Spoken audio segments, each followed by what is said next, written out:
अस्सलामुअलैकुम, कैसे हैं आप? ठीक हैं? अपने आप को टाइम दे रहे हो? अपने आप को टाइम दिया करो और मुस्कुराते रहा करो, ज़िंदगी बेहतर बनेगी। ये चैनल नया चैनल है, इस चैनल को भी आपने सब्सक्राइब करना है और आज हम बात करेंगे किस चीज़ पे?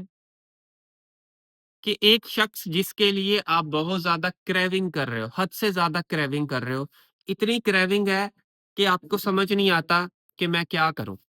लेकिन सामने वाले इंसान को कोई क्रेविंग नहीं हो रही, उसको कोई फ़र्क ही नहीं पड़ रहा। वो अपनी ज़िंदगी में मौज-मस्तियों में मगन है, फुल मौज-मस्तियों में मगन है, कोई फ़र्क ही नहीं उसे। इसी चीज़ पर हमने गुफ्तगू करनी है, सुनिएगा वीडियो को गौर से। देखो, साइकोलॉजी का एक रूल है, एक एक चीज़ है, एक फ्रेम है जो बताया जाता है doc, DOC, do observe correct, do observe correct. आप जो भी कर रहे हो, जो भी एक्शन ले रहे हो, साइकोलॉजी कहती है उसको वो आप एक्शन आप ले रहे हो, फिर उसको ऑब्जर्व करो, उसको करेक्ट करो जहाँ पे गलत कर रहे हो। आप देख लें आप कर क्या रहे हो। आप एक्शन ले रहे हो, ऑब्जर्व भी कर रहे हो, फिर गलत कर रहे हो। एक्शन ले रहे हो, ऑब्जर्व कर रहे हो, फिर गलत कर रहे हो। यानी कि एक चीज़ है जो आप कर रहे हो जिससे अगला बंदा आपसे तंग हो रहा है, दूर जा रहा है, फिर वो कर रहे हो। आप देख रहे हो कि ये चीज़ ठीक नहीं है। एग्ज़ैक्टली जो आपके साथ हो आप कहेंगे ये क्या है?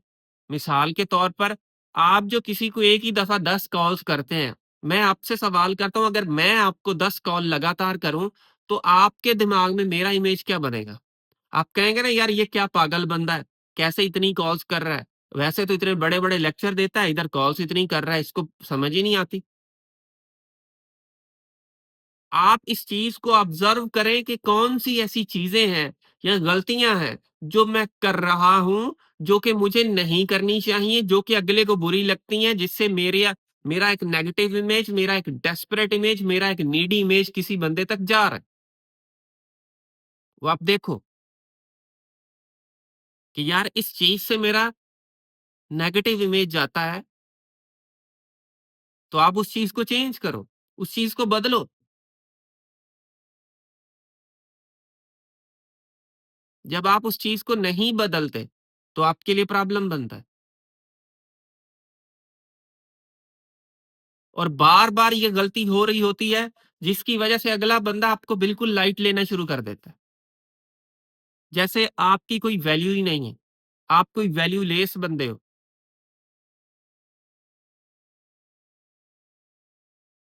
खुदारा समझें इन चीज़ों को, अंडरस्टैंड करें।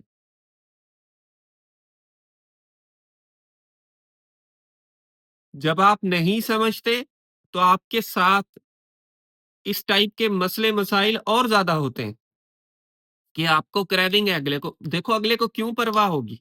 जब आप हर वक़्त उस बंदे को इतनी कॉल्स कर रहे हैं, हर वक़्त अवेलेबल हो, मयस्सर हो, तो उसको क्रेविंग नहीं होनी। उसकी उसकी डिज़ायर आप ख़त्म करते हो ये काम करके। उसकी डिज़ायर आपसे मिटना शुरू हो जाती है। वो आपको एक यूज़लेस बंदा समझता है, गार्बेज चीज़ समझता है और आप किसी इंसान के सामने एक गार्बेज चीज़ चीज़ बन रहे हो। ऐसी चीज़ कि जिसकी कोई वैल्यू ही नहीं है। यही तो हमारी सबसे बड़ी गलती है, जो हम कब से किए जा रहे हैं, किए जा रहे हैं, किए जा रहे हैं,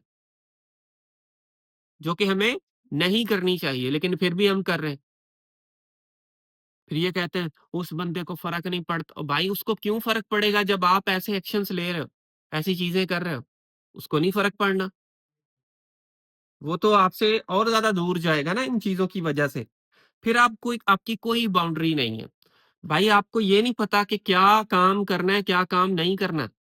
कोई बाउंड्री आपने सेट नहीं की हुई, कोई बाउंड्री।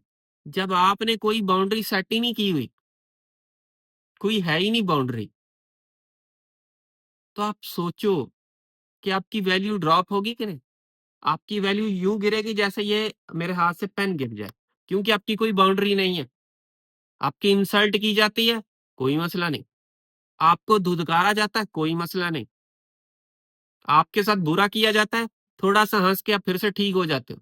यानी कि हर चीज़ पे आप कंप्रोमाइज़ कर रहे हो, हर चीज़ पे कंप्रोमाइज़ कर रहे हो और फिर आप ये एक्सपेक्ट करते हो कि वो बंदा आपको वैल्यू दे या उस बंदे को भी आपकी क्रेविंग हो जैसे आपको हो रही है। तो ये पॉसिबिलिटी नहीं है।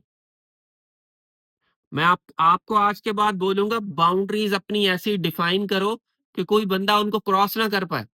कि भाई ये चीज़ मेरी बाउंड्री है, फिर अगले बंदे से जितनी मर्ज़ी मोहब्बत है लेकिन बाउंड्री के साथ कोई कंप्रोमाइज़ नहीं है भाई। बाउंड्री, बाउंड्री है। बाउंड्री के बाहर जैसे एक घर की बाउंड्री होती है, बाउंड्री के बाहर कुछ लोगों से दोस्ती होती है। घर तक नहीं आने देते। बाउंड्री, बाउंड्री है भाई। आप जब अपने दिमाग, अपने इमोशंस की बाउंड्रीज़ नहीं बनाते कि भाई इस रिश्ते की ये बाउंड्रीज़ हैं, तो अगला बंदा आपकी बाउंड्रीज़ को क्रॉस करता है बल्कि आपके ऊपर भी चढ़ जाता है। आपके दिमाग पे सवार हो जाता है। आपके सर पे पाँव रखता है वो बंदा। फिर आप कहते हो ये मेरे साथ क्या हो रहा है? यही चीज़ें हैं जिनको हम समझते नहीं हैं। रोते रहते हैं हम लोग कि यार ये क्यों क्यों क्या हो गया फलां चीज़। तो खुदारा इन बातों को, इन चीज़ों को अंडरस्टैंड करोगे तो आपके लिए मसले मसाइल नहीं होंगे। और हर चीज़ उस बंदे के हाथ में दे देते हो आप। ये भाई ये लो, जैसे आप चाहो करो। लगाम आपने अपनी उसके हाथ में दी हुई। इतना सा टाइम दे दो, इतना खैर है। रात को 1 बजे टाइम दोगे हम उठ जाएँगे। सुबह को 5 बजे दोगे हम उठ जाएँगे। बस टाइम दे दो हमें। हम मर रहे हैं आपके टाइम के लिए। यानी कि रिश्ते की हर चीज़ को वो अपने मुताबिक चला रहा है। भाई रिश्ता जो होता है वो दोनों साइडों से इक्वल होना चाहिए। फिर भी नहीं तो 60-40 होना चाहिए। 30 तक होना चाहिए। ये 5% और 95% पे है।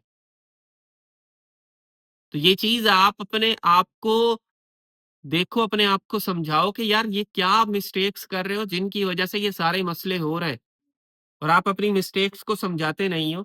और हैबिट्स जो है ना, वो इंसान लर्न करता है, सीखता है और आप ये जो कर रहे हो ये आपकी हैबिट में चला जाएगा। जब कोई चीज़ आपकी हैबिट में जाती है ना, फिर आपको वो चीज़ लगता है ये ठीक है। अब आपकी हैबिट में चला गया कि अगले बंदे को चेज़ करना है बस, आपको लगता है ठीक है बस ये कर रहा हूँ खैर है, कोई मसला नहीं, करना है चेज़, हैबिट में चला गया। अच्छी हैबिट्स बनाओ, गलत चीज़ों की तरफ ना जाओ। देखो कैसे आपके मसले मसाइल ये सारे ठीक नहीं होते। चीज़ों को समझोगे तो आपके लिए चीज़ें ठीक हो जाएँगी। नहीं समझोगे बस ऐसे ही बस आपने वीडियो सुनी और उसके बाद अपने खैर है ये क्या बोल रहा है और फिर बाद में पता लगता है वो ठीक बोल रहा था। मुझे उम्मीद है आपने इस वीडियो से कुछ ना कुछ चीज़ें ज़रूर सीखी होंगी। So thank you for watching this video. आखिर में मेरी आप सब लोगों के लिए दिल से दुआ है अल्लाह आपको खुशियाँ दे और आपके सारे गम धो दे। आमीन सुम्मा आमीन। अल्लाह हाफ़िज़।